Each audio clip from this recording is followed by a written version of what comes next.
welcome back.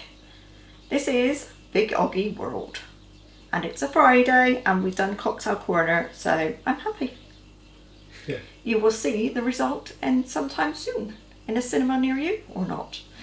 Anyway, I've made a delicious pie this afternoon that we are going to have with our tea, and obviously with a pie you need a side of some description, and the traditional side dish to go with this pie is a red cabbage, a braised red cabbage or a spiced red cabbage or whatever you want to call it. What's the pie you did, love? The pie I did was a Lancashire butter pie, which, if you're eagle-eyed, you can see behind me. Looks delicious, can't lift it up because it's red hot because it's just come out the oven. So we're going to do this cabbage as a separate recipe because you may need to, make a red cabbage recipe at any time. You don't need to have it with butter pie particularly, but I think it goes quite nicely. So to start off with, we need some vegetable oil. It says rapeseed, but quite frankly, the cost of oil at the minute is just astronomical, so go with what you want. You're going to need about 45 mils, so a reasonable glug. Got my little stirrer, and into that oil you are going to cook or start cooking a large red onion. Now I couldn't get a large red onion. Onions at the moment are weird. I'm not sure whether they are changing season because obviously we can get them all year round, but red onions, they're really small at the minute, so I've got a couple of small ones. White onions, I'm finding that half the things you buy are rotten, so I would suggest at this point that you do not buy pre-packaged onions because half of them are rotten. Pick them out separately on your own, and actually I think John said a lot cheaper that if you work out the cost of a net of 3 onions compared with buying the equivalent amount of loose onions, it's a ridiculous amount of difference. So let's heat up our oil a little bit. We're going to cook our onion and 2 cloves of garlic, which needs to be minced or grated. Now, those of you that have been around for a while will know that I don't use fresh garlic anymore. I just found that I just wasted so much of it. Sometimes I use it all, and other times I would use hardly any, and I would have that little wrinkly up bulb in the corner of the fridge doing absolutely nothing. So I have switched to garlic puree. I find it works really well for us. 1 teaspoon is the equivalent of 1 clove. You can buy other types of garlic prepared. You can buy it frozen now, and you can also buy something called lazy garlic, which I believe is preserved in vinegar, believe it or not.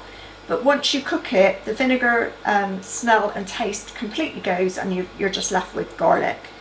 I like this because it's puree, so it is literally as if I have grated it on a microplane. I don't really go for big lumps of garlic and things. So anyway, that's got a little bit of heat going on it. Let's put our onions in.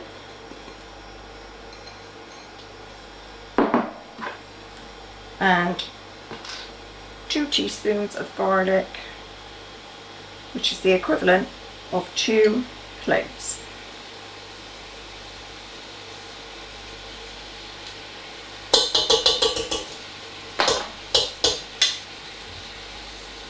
I actually think this garlic puree is actually cheaper than buying a bowl of garlic as well. It's well less than £1 for a whole tube currently. Now I know you were doing this Easter, sorry I just arrived behind camera. I was sitting on the sofa relaxing doing something else, shouting at you from the background. Yeah. But this is also a Christmas recipe, isn't it? Red Cabbages are around a lot at Christmas. It seems to be one of those Christmas things. To be honest, I'm looking forward to this because I'm never at 100% whether I really like it or I don't really like it. I'm not sure. I think it's one of those things that at Christmas, it's a red thing. Or yeah. people will accuse it of being a red thing. So red and Christmas go together, quite a lot of people use it. But because it's not that common, not for most people who cook it, they're not sure of it. So do they really take a risk and make red cabbage for their Christmas dinner for their family and friends? Or do they make it at Christmas because they feel that they should, but they're not really that keen on it, so they don't make it any other time of the year, maybe? Yeah. So we're kind of opening doors to say you can use this anytime. I mean, if you look at the minute, there's an awful lot of red cabbage around. It seems to be used a lot in coleslaw at the moment. Yeah, there's a lot of coleslaw around with red cabbage at the moment. It seems to be like the health thing at the minute is raw vegetables. Well, we used to always have red cabbage pickled. Absolutely. Pickled red cabbage, that was the other way of doing it. And I don't mind it pickled, to be fair. I actually don't mind it pickled. I'm just not sure about it on a dinner. But anyway, I'm going to give this another go. We're going to have it tonight with our butter pie, which, if you don't know what a butter pie is, it's a pie that is cooked specifically on Fridays, up north in Lancashire particularly, because there are an awful lot of Catholics in that part of the world, and a lot of Catholics don't eat meat on Fridays. So they invented this butter pie, which is potatoes and onions. And lots of butter. And lots of butter. So it's very tasty, not particularly healthy, but in these days it's very frugal. Yeah, good hearty food that fills you up.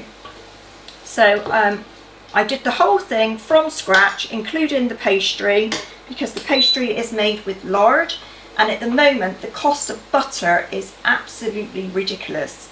So if you can sort of cut the cost with some lard, and also you get a different texture when you use lard as well in pastry. So we're hoping that this is going to be a delicious tea, and a vegetarian tea at that. Obviously not vegan, but I'm sure if you wanted to convert it to a vegan recipe, you would know what you should use as a supplement to butter, basically. I think on this recipe you found, they're actually saying vegan red wine, aren't they? For this cabbage, yes. I mean, I'm not using vegan red wine.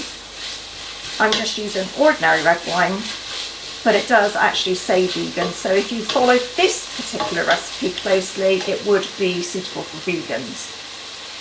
So the first thing we do is to saute the onion and the garlic for around about 5 minutes until it softens, but obviously we don't particularly want any colour on it. So if you want to come back in a couple of minutes, we'll carry on. Okay, so my onions are nicely sweated now. Don't overcook this, because if you overcook it you will burn the garlic, and bitter garlic is absolutely repulsive, so be very careful. So the next thing we're going to do is we're going to add in our red cabbage. This is the equivalent of a small red cabbage. It's about 650 grams, but that is a small cabbage because these cabbages are very dense. So into that we are going to add 200 mils of water, half of a glass of red wine, a half a teaspoon of cinnamon. Go with it. I know it's Christmassy, but just go with it.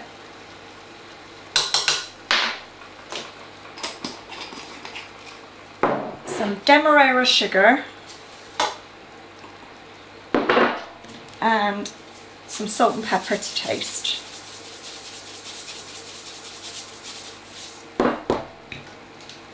We're using black pepper and ground, but you can use whichever pepper you want. If you prefer white, go with white. Right, give that a good mix and let it start cooking down. Now the good thing about adding wine is that it removes the need to add vinegar, because quite often in these recipes when you're doing red cabbage you will see red wine vinegar. By using wine and water, you take that vinegar element out. So hopefully it will be a lot sweeter with the demerara sugar.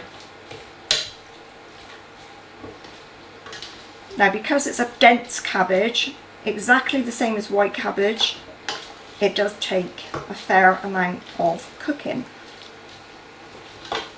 So, whilst this is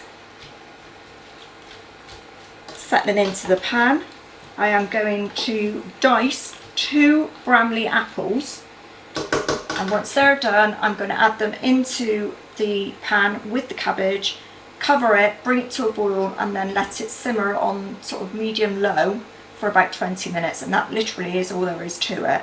So I'll leave this just gently bubbling away on a low heat while I prepare my apples. Okay, so I've prepared my apples and they are going in. Mix them in.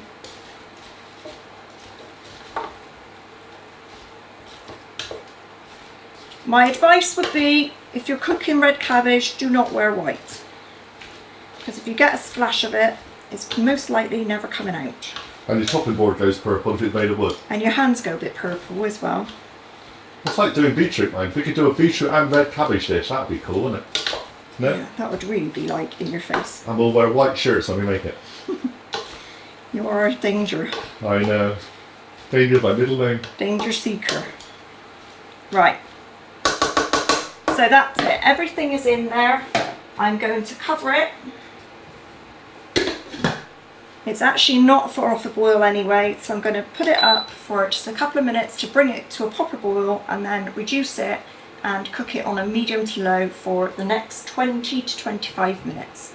So it should be perfectly in time for our tea tonight. Lovely. I think it's going to become a kind of an apple, almost like an apple sauce, apple juice type consistency inside it. Well, it should be fruity. Yeah. I mean, the thing with a Bramley is that the Bramley's going to go to down nothing, to aren't they? Yeah. So you probably won't actually identify pieces of apple, but you should sort of taste the fruitiness around it. Should be good. We'll see. Okay, so welcome back, and as you will see from John's spectacular close-up, the cabbage is cooked. There is no visible, actually I lied, there is one piece there. There's not an awful lot of apple to be seen, but the cabbage is cooked down, and it's sort of, how would you say, it's gone from being cabbage and liquid to sort of being a, basically pretty much just cabbage. yeah, squidgy mess. But it's got a slightly al dente bite to it. Absolutely. And I think the thing with red cabbage or white cabbage is it doesn't really matter how you cook it or how much you cook it, you will always have that little bit of bite, because those cabbages, white and red, are quite dense. They're very dense. It's almost like there's a stalk all the way through all the time. Exactly. Yeah. I did taste this before Kelly went any further, because she said she wasn't sure about red cabbage, what it tastes like, because if it tasted pants, we weren't going to put it out. Absolutely. I say it's very nice. It's got a definite appley thing going on. Good. That's good. It's quite sweet. I can almost see a sweet and sour kind of thing going on. I reckon if you put some like vinegary things in it, you're making a sweet and sour, which I've heard of before. That's the thing. That's what I was saying before. This recipe called for wine, like about half a glass, literally, not an awful lot of wine.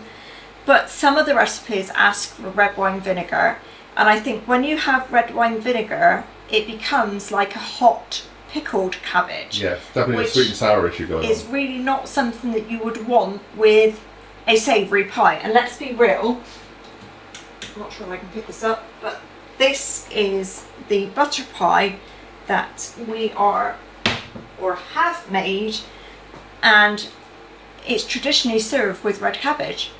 So I think it's going to be a great contrast. Exactly. Because I think the pie, we haven't tasted it yet, but I think the pie, because the potatoes will be soft, you'll have the flakiness of the pastry, really, and then you have the crispness of the and obviously cabbage. You've got the creaminess of the butter that's in the pie, and the sharpness of the apples. Yeah, that'll cut the richness of the pie. Absolutely. So I can see why it would work. Give it a try. Absolutely give it a try. If you think about it, yes, it's a vegetarian recipe, both parts. So if you have the Lancashire butter pie and the spiced red cabbage as a side, it's completely vegetarian. It's not vegan. If you are a vegan, you know how to adapt these recipes to make them your own, and that's absolutely brilliant. But like John says, it's sort of like, it's something to cut the buttery unctuousness, shall we say, of the potatoes and the onion that are going to go into that Lancashire pie. So we will do a picture at the end on a plate with the pie and a serving of cabbage so that you can see it. We'll put it on both recipes so you can see them both, and hopefully you will enjoy them. And the other thing is, red cabbage is for March. It's not just for December, believe it or not. And it's not just for coleslaw either, which is another benefit. So if you like this recipe, give us a great thumbs up. If you have subscribed, brilliant. Thank you very much for doing so. If you haven't subscribed, please do. It's just a button to click. It doesn't cost you anything. It doesn't mean to say that anybody's going to like bombard you with messages or anything like that. It's just literally a button. Are you rambling? Because you've got through one of these so far. I'm not rambling yet. I can ramble if you want. She's off, honestly. Shall we go? No, because I haven't finished saying about the Facebook page. Go on then. Facebook page, go on. Yes, if you have subscribed and you haven't hit your notification bell so you know when we're around, go over to Facebook if you use Facebook. Don't do it if you don't. I don't want you to, like, I'm not affiliated to Facebook or anything, but go over to Facebook because we have got a page over there where we sort of try and chat a bit, and people post their recipes and their dinners and things like that, and we all have a good time basically. So that's over at Facebook. It's Big OGGIE World. You know what it is. Go look for us, and we'll see you over there. And in the meantime, John is stood there like doing this, like trying to be the big producer. And yeah, I've had a long day, so I'm going now, and I hope Female Floyd, get a few more wines down your lap and a bit more cocktail, you'll be happy. I hope you've all enjoyed today, and I've enjoyed cooking for you as usual, so I will see you all again soon. Love you all, bye for now.